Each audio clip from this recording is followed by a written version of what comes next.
To run Program Compatibility troubleshooter in Windows 10 Home, open Settings, click or tap Start menu icon, and then click or tap Settings.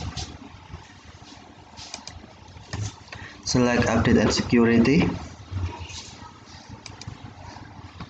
and then select Troubleshoot.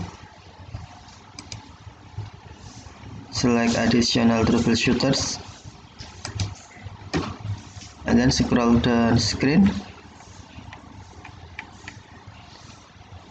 and then select Program Compatibility troubleshooter. Find and fix problems with running older programs on this version of Windows, and then select Run the troubleshooter.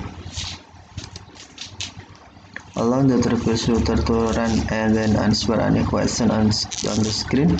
If you see a message that no changes or updates were necessary, you can try recovery options or find out more about Outlook error codes and program and installation error code.